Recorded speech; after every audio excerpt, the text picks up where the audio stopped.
related sequential coincidences all throughout my life, incidents that by themselves would have led nowhere. Statistically, the odds against the same or a related sequence of events happening to one individual are astronomically high. It is this series of incidents that have convinced me that God has had a hand in my life. I do not believe in fate. I do not believe in accident.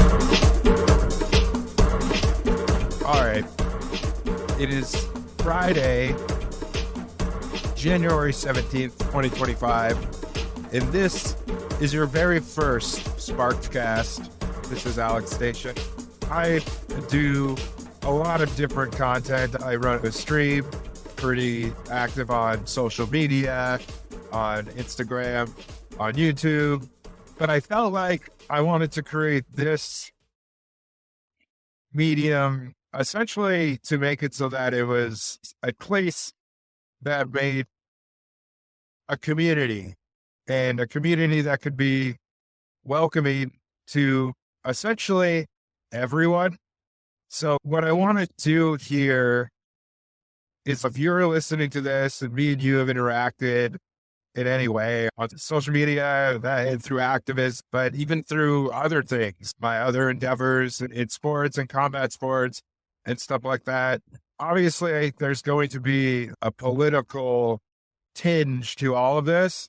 But what I'm trying to create here is a place where people can both relax and be inspired and share their stories and share their ideas and share an outlook for an analysis of what we are living in, what we've lived through, but also an idea of what we can live in, like what we can live going forward.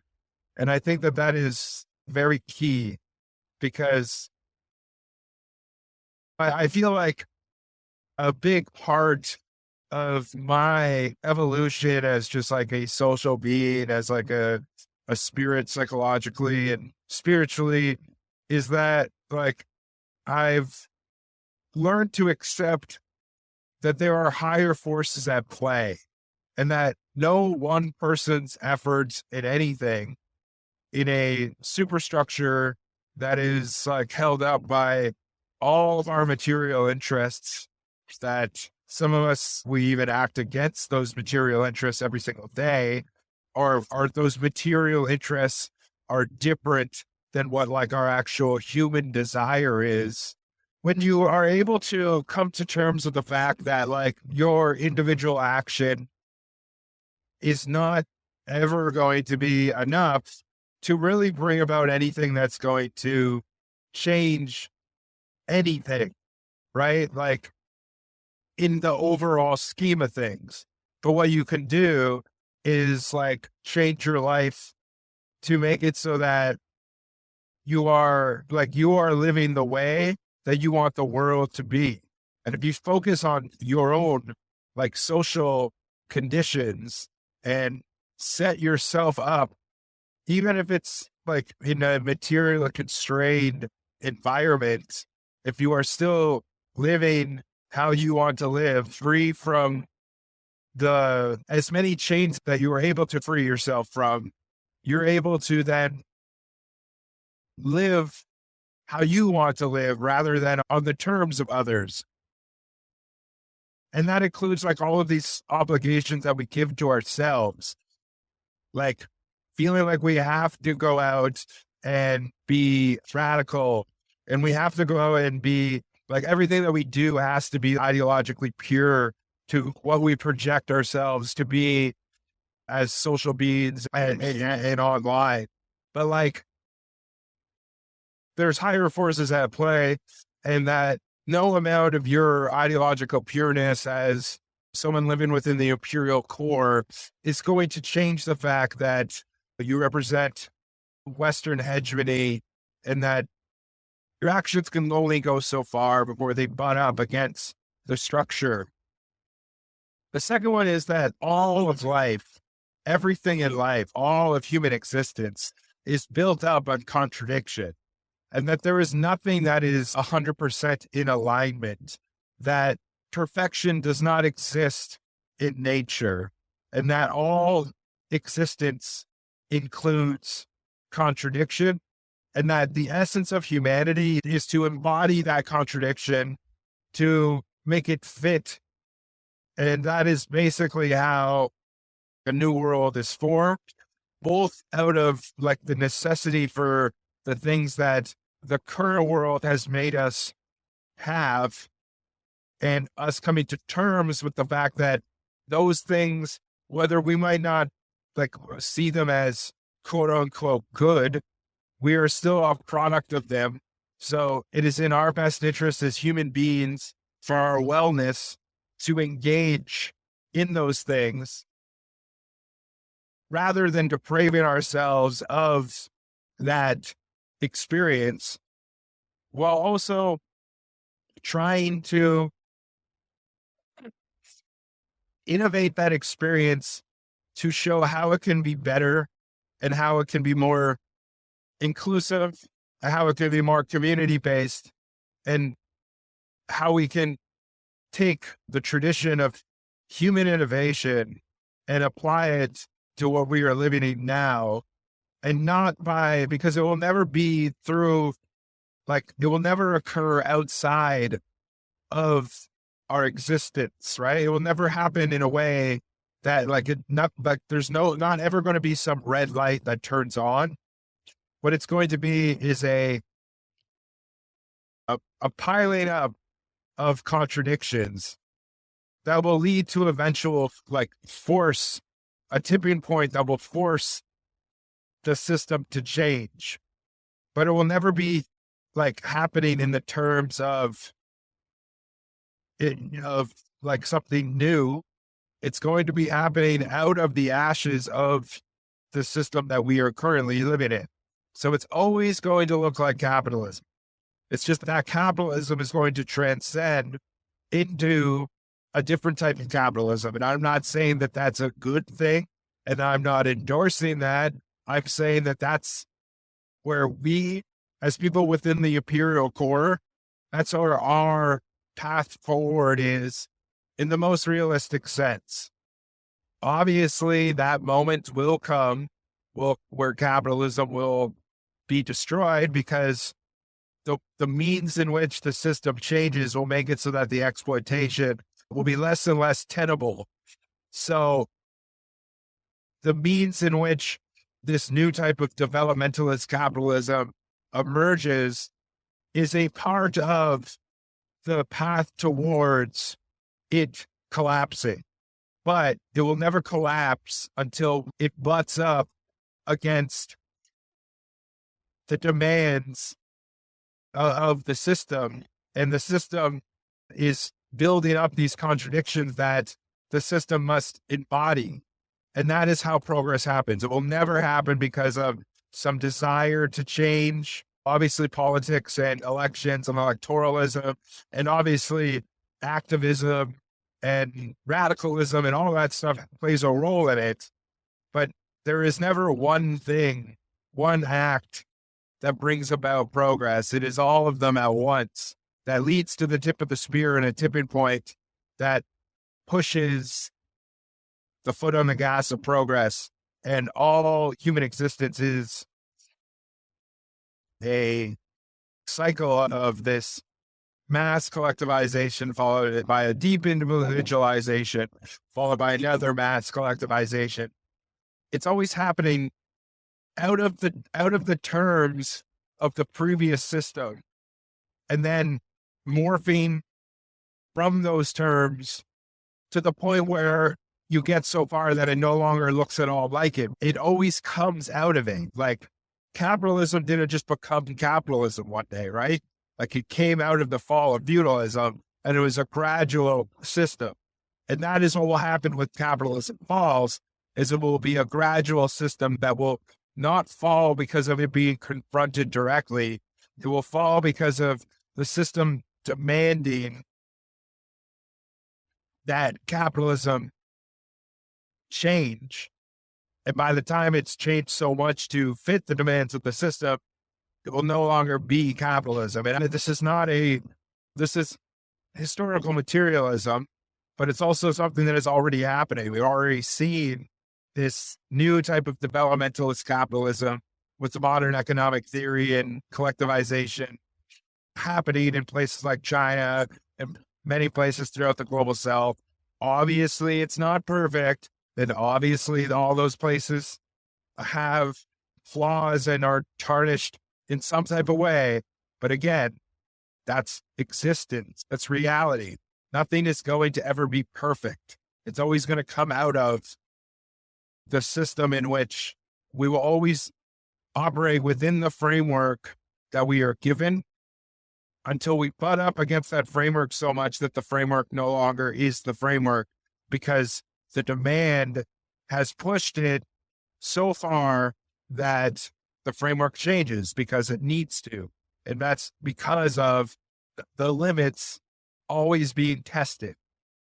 And that's essentially what I'm saying here, is that once you're able to understand this process, once you're able to understand how there are bigger forces at play, material interests create the superstructure of all material interests, including the people, corporations, all of these power structures create this superstructure that builds up this process of human progress that is literally like a scientific process that you can chart throughout human history of civilizations adapting to the demands of the structures of the superstructures that are forming throughout time, forming, reconsolidating. So once you come to accepting these terms, accepting that there's higher forces at play, accepting that you are but a grain of sand in all of this, and this isn't nihilism, this is material optimism, because you need to understand that what needs to happen is going to happen. It's not ever going to happen in the terms that you want it to, because the terms that you want it to are imaginary. They exist in an ideological world that is not real, that is made up out of your human, it is made up of a psychological ideal that is, it's like when you buy a dress and you think that the dress looks really good, and then when you put it on, you don't look as good as you thought you would. It's also like the thing where you buy something and it looks great and you didn't think it was going to look great. That's how our human desire, when it butts up against reality, that's how it works. We are creatures that dream. And because we are creatures that dream, we are able to think of new things, like new desires and new ways of living. But the truth of the matter is that ideological pursuit and that pursuit of those desires that we've imagined, those ideals that we've imagined, occur when we are able to figure out how to get those ideals to fit into material reality. And there's an aspect of it that is just straight up pragmatism. And I know that could be a 4-letter word, but that's the truth of the matter. With pragmatism, and by applying what is essentially what I'm suggesting would be cultural subversion by way of material praxis, right? So cultural subversion by way of material praxis means engaging in sports talk, engaging in talking about film and television, engaging in pop culture, engaging in the swamp, engaging in the content swamp, weighing in the slop, because that's all we can really do. And by weighing in the slop, I mean, that's all I can do. I'm not going to speak for everyone, but that's all I can do. I can do other things, but I can't do them consistently because of many things, because of illnesses, because of material conditions, because of physical health, mental health, et cetera, et cetera. I've tried. It's not that I haven't put effort into it. It's just that I know that I can't. But the difference is I know that I can do this. And what this is what you're listening to right now. I want it to grow because I want it to be more than just me. And I want it to be obviously have a principled material like cause and outlook that is driven by like a wish and a desire for a better world. But it's not going to be done by sitting around talking about these imagined spaces. It's going to be done by taking the real world and turning it into the space that we imagine. And that's what this is. So this will be the very first of what I hope will be a long series of episodes that will focus around this cultural subversion via material praxis. So that's what this is going to be. I have a bunch of different, essentially like audio series, like audio essays that I'm going to put out on this channel. I'll probably also do some stuff not on this channel that I'll like promote, but the main focus is to, one, give me a platform to do this long form content, because a lot of my content is currently just off the cuff live content. And I have so much scripted content that I really want to work on and get out. It's just that I really want to like unify my platforms and mediums here. And that's what this is about. So I'm going to be covering pop culture. Obviously, I'm going to be covering politics, but also going to be covering television, movies, sports. Like I was a professional writer for combat sports and sports betting for a very long time. And so I think like there isn't much in that space from like a left perspective. And obviously it's because many people see engaging in that type of stuff to be ideologically pure. And again, this is we are the product of the system that we were forged out of. It's a lot easier to change that system when we engage in and move it to where we want to, rather than pretend that we're not a part of it and that we're exceptional and exclusionary from it, because that's delusion. Excluding yourself from the system and the power structure is never going to change it. You got to hold your nose and dive in. And that's what this is going to be. So if I've ever engaged with you on social media, in real life, in activist circles, etc., and even on all of these periphery topics like sports, art, music, etc., and you want to shoot the shit, hit me up, because that's what I want this to be. This is the Sparked Cast. This is not going to be my podcast. I'm going to put out a lot of long form content on this channel, but the goal essentially is to make this cooperative endeavor. So I'm going to create a supporting cast, and probably the way that this will work is I'll put out the first part of my long form series on this channel, and the rest of it will be on a paid channel or something like that. We'll figure out how to do it. But yeah, that's essentially what I want this to be. So I'm trying to gather the resources to get this together as soon as possible. Obviously, there's going to be a lot of people becoming politically engaged in a way that hasn't happened before because of Trump and the second Trump term. And yeah, so the other thing that I wanted to talk about, which a really good content creator and streamer, Bad Empanada, pointed this out in the lead up to the election, how if you want to use the language that liberal Democrats use, harm reduction, right?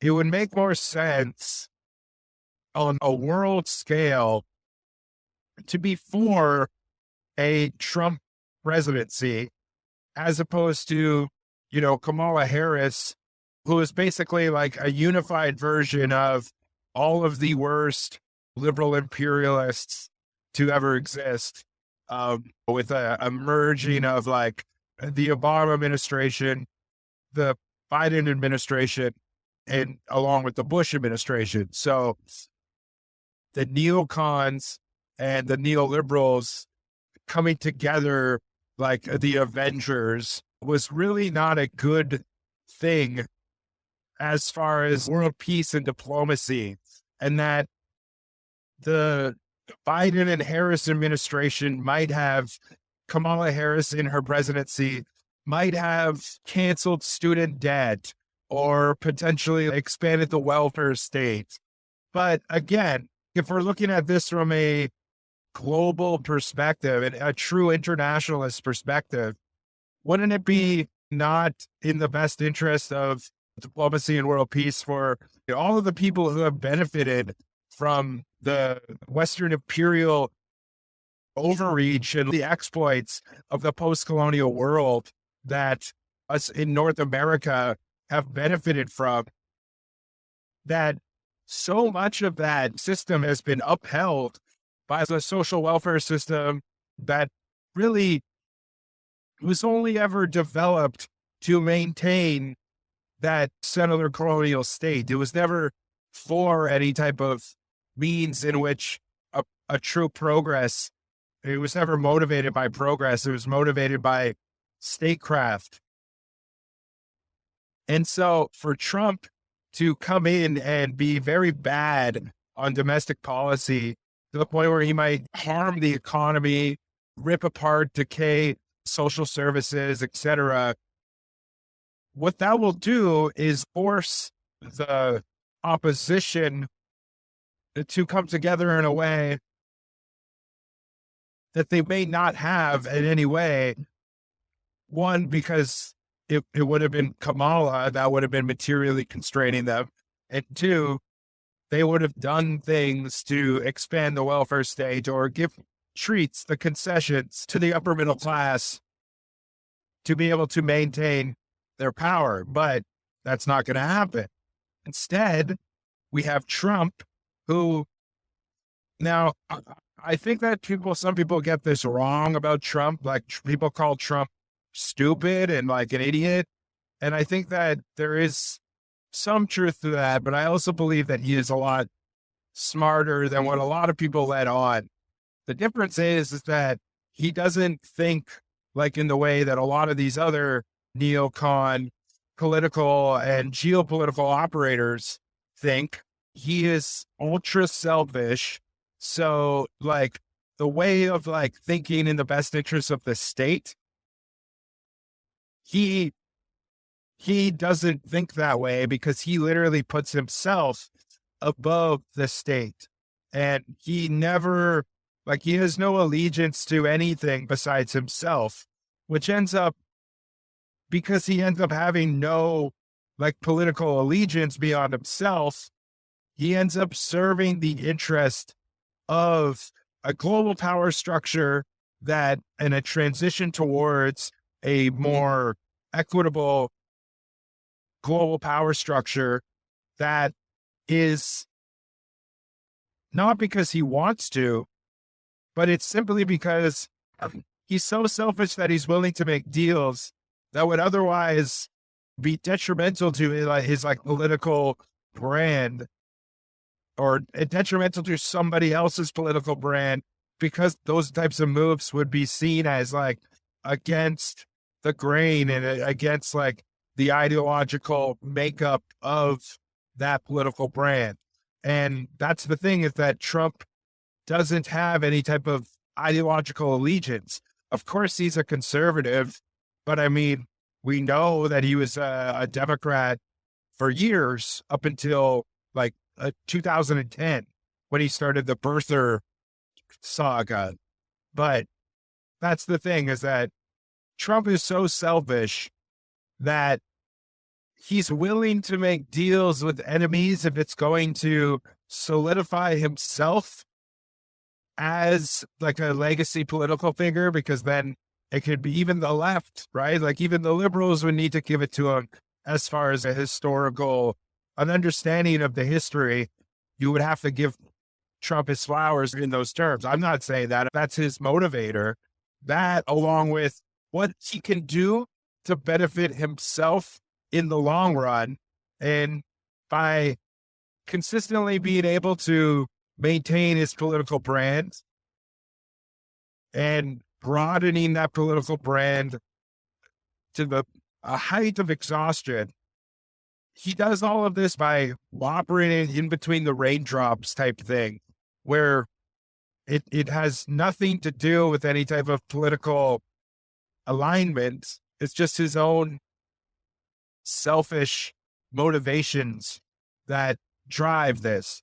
But that's the thing. And like I was talking about this earlier, is that no progress doesn't ever come by the people in power deciding that they need to do better.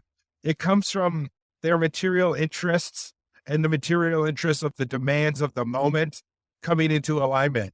And I think that we will see that immensely with Trump in this second term, because he has nothing to lose politically.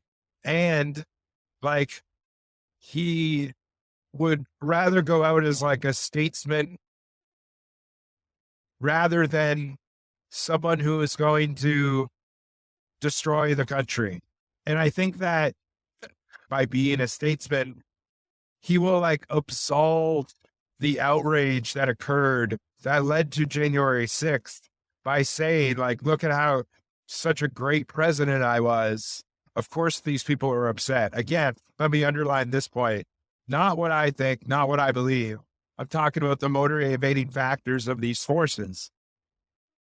And so that gets me to this point. Because material conditions dictate, and like the dialectic of materialism dictates the way in which progress happens throughout history. Speaking on the way in which like the dialectic of materialism dictates progress throughout history, right? This is a clear example, because I believe that like Trump needed to get the genocide in Gaza reined in. Obviously, this genocide is not over, but like effectively reining in the powers that are committing this genocide, right? Is that by having like worse off domestic policy and then conceding to the demand on foreign policy, like what you're doing there is like, again, if it was Kamala, right? If it was Kamala in power, Kamala would be good domestically and very bad for like in their foreign policy. But with Trump, it's the opposite. And the reason that that works is because, like, one,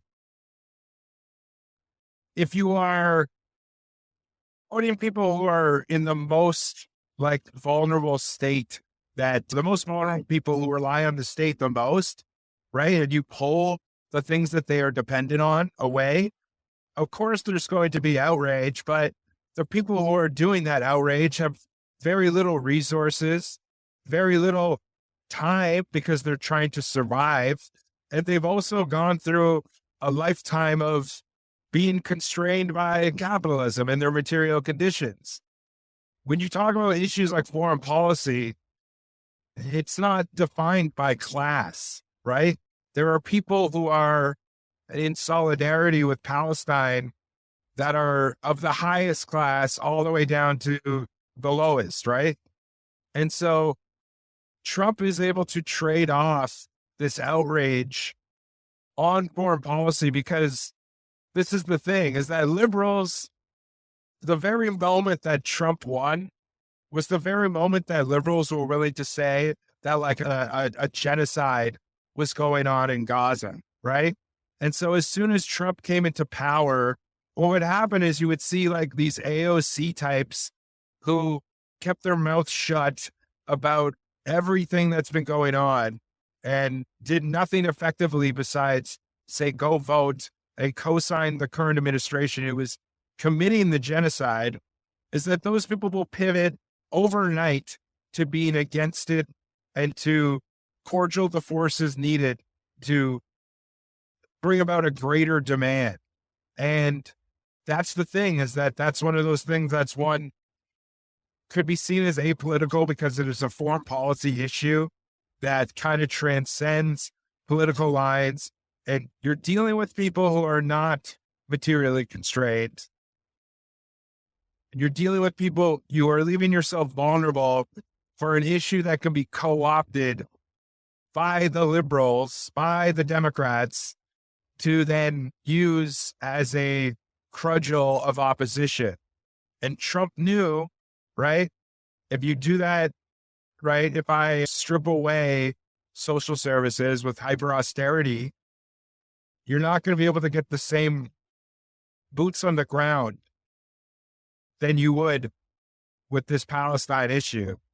It might sound crass, but that's a huge part of the calculus that led to Trump creating this ceasefire deal and brokering a peace agreement. I think that it's going to be something that we're going to see a lot throughout this second term of Trump, simply because it's the material interests at play aligning, and it's always going to come from the worst place.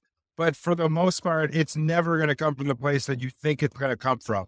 So progress comes from material conditions aligning, not moral affinity or virtue, or there is sometimes where it does happen because the right type of people end up getting in power.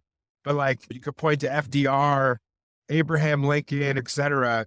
All of those historical progress moments did not happen because that leader had a sudden change of heart. But what they wanted to do was to embody the moment to remain in power. And that's the thing, is I think that Trump was willing to trade off a opposition for a global cause, for one that may be domestic for who knows how long. And yeah, I think the other thing that's happening, and I'll talk about this quickly, but I think the other thing that's happening too is that Trump is operating in this way in the terms of his bombastic comments in regards to Mexico, Denmark, Canada, Panama. I think that what's happening is that these are demands of the system. Global capitalism needs these markets to be broken up, right? Multinational corporations will operate a lot better when they are able to access in Canada, to be able to access the cheap labor from the United States and parts of the global South. And the United States, multinational corporations in the United States are going to be a lot more profitable when they have access to a consumer market of a wealthy consumer market.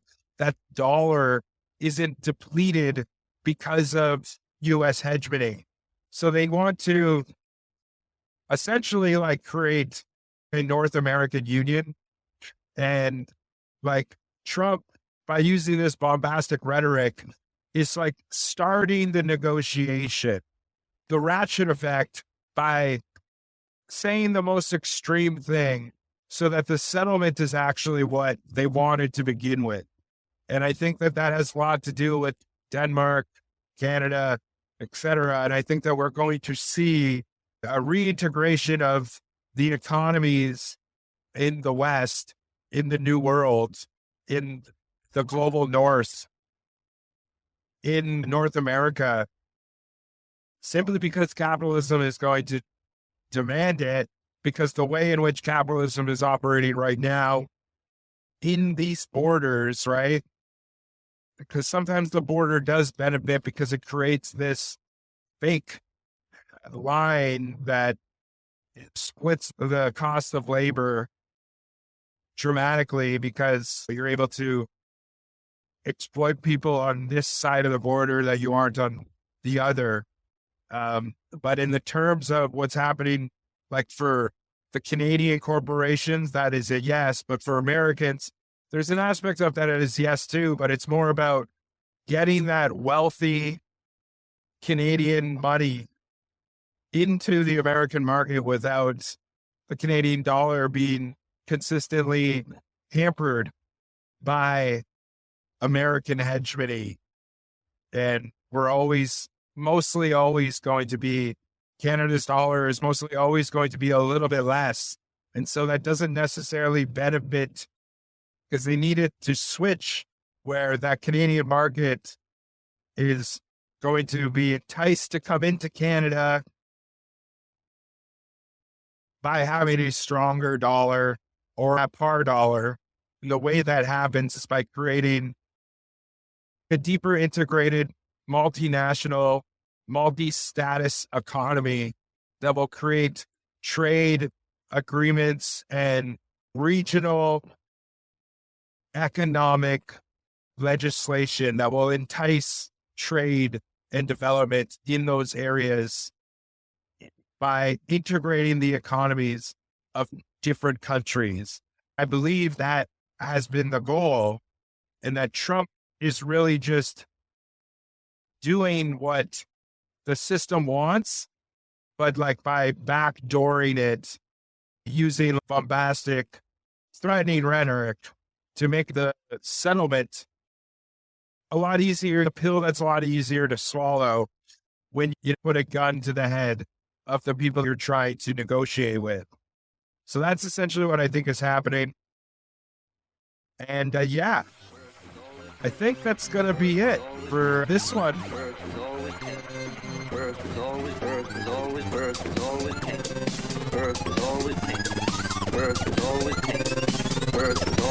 into flame.